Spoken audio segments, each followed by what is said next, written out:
Draw a label diagram of an astronomical telescope for the near point adjustment. Telescope में near point वाला case बनाना है।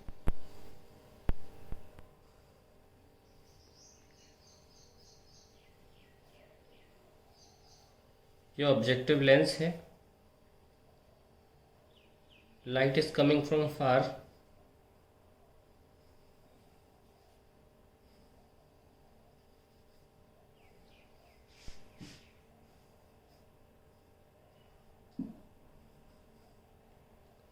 ये हमारी पहली इमेज बन जाती है ए डैश पी डैश। अब क्योंकि हमें नियर पॉइंट बनाना है तो जो छोटी लेंस है अब उसके फोकस पे नहीं है। ये इमेज इसके फोकस के अंदर बनना ज़रूरी है, तभी तो वर्चुअल इमेज मिलेगी। तो दिस इज फोर एंड ये जो है वो फोकस ऑफ द आईपीस है। तो ये जो डिस्टेंस होगा वो यू ई होगा। तो इस बार हमारा लेंथ ऑफ जो टेलीस्कोप है इस केस में वो 4 + यू होता है।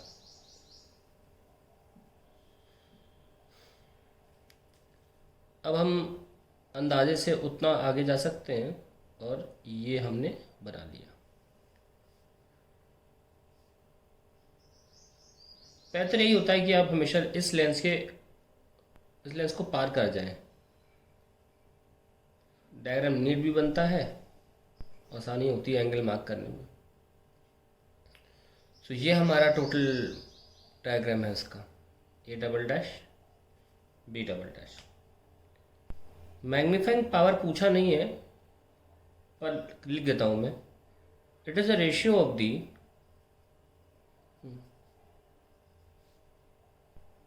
Angle subtended by the image at D। ये D है ना, ये तो 25 centimetre near point. Image at D at the eye to the angle subtended by the object at infinity at the eye without any telescope। तो ये हमने objective पे जो एंगल बनाया है अल्फा वही आई पे भी मान लिया है, क्योंकि जो आई है वो बहुत पास है ऑब्जेक्टिव के in comparison to other distances. तो ये डेफिनेशन है। इस डेफिनेशन के हिसाब से ये एंगल जो इस बड़ी इमेज ने बनाया है यहाँ पे, इसको हम बीटा मान लेते हैं और ये एंगल अल्फा है, अल्फा मान लेते हैं।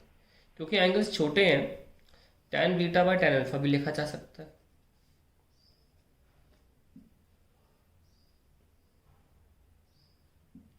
अब हम क्या करेंगे, tan बीटा को लिखेंगे जो कि है A dash B dash upon A dash C to.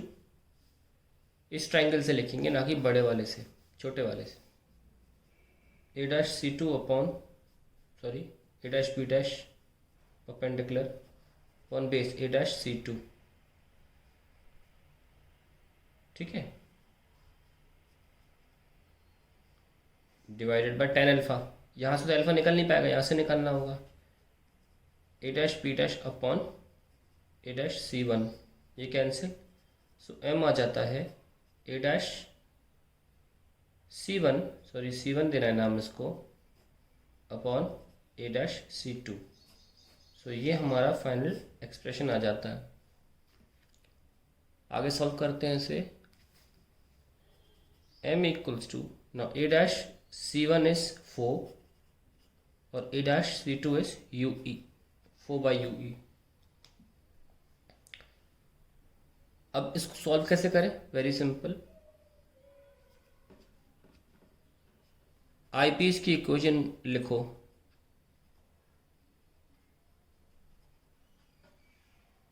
और मैं लेंस में और मैं कार्टेशियन वाली नहीं लिख रहा हूँ, चिंता ना करें। ये चैप्टर थोड़ा ऐसा है कि आप इसमें कार्टेशियन फॉलो करें, साइन कन्वेंशन फॉलो करें, एंड में फॉर्मूला सेम आएगा, ठीक है। सारे माइनस माइनस साइन सब सेम आएंगे बिल्कुल।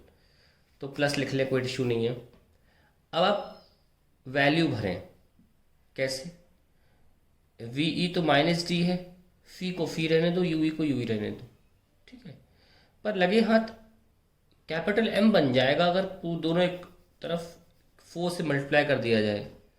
तो 4 से मल्टीप्लाई भी कर दो और साथ में वैल्यू भी लिख दो, माइनस डी, माइनस के वर्चुअल एस लिए 4/UE, ठीक है। अब आप 4/UE को एम लिख सकते हैं, तो 4/फी plus 4/D is M, that is the final answer. यही आपने फॉर्मूला देखा भी होगा, मैंने एक बार यूज़ किया है। मैंने इमेज फॉर्म एट डी, तब माइक्रोस्कोप टेलीस्कोप का कैपिटल एम ये होता है। कुछ लोग सोच रहे होंगे सर आप में तो m इक्वल्स टू माइनस का करवाया था 4/फी प्लस 4/D। हाँ, क्योंकि माइनस यहाँ पे लग जाता है ऑलरेडी। मैं ज़्यादा कंफ्यूज नहीं करना चाह रहा था आपको, एंड बता देता हूँ मैं। और उसका कारण सेम ही अभी बताया थोड़ी देर पहले मैंने, कि ये एंगल क्लॉकवाइज है और ये एंगल एंटी क्लॉकवाइज है। क्लॉकवाइज एंगल की वजह से माइनस आ गया है यहाँ पे, तो फाइनल में आंसर माइनस ही आएगा। Now you are given three lenses 0.5D, 4D and 10D. State with reason which two lenses will you select for constructing a good astronomical telescope. देखिए, मैग्नीफाइंग पावर माइनस का p/π होती है अगर हम power की form में देखें। तो आईपीएस के लिए 10D, ओके, तो इसके लिए 10 डायप्टर और ऑब्जेक्टिव के लिए 0.5 डायप्टर। ये पार्ट भी हो गया solve. Calculate the resolving power of objective lens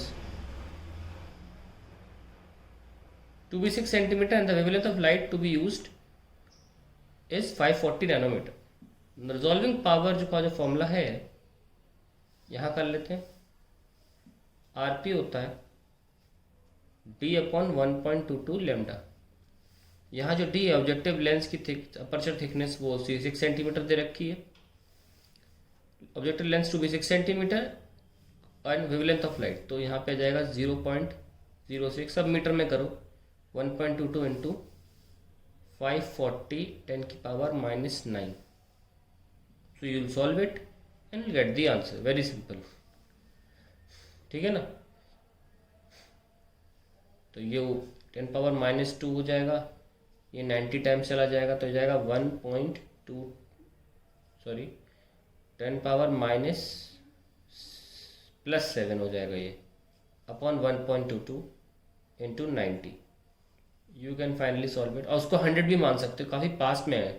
12 lines 108 होता है, तो आपका अप्रॉक्सीमेटली 100 मान लो, तो आपका आंसर 10⁻5 आ जाएगा, है ना, approximately. That is the final answer.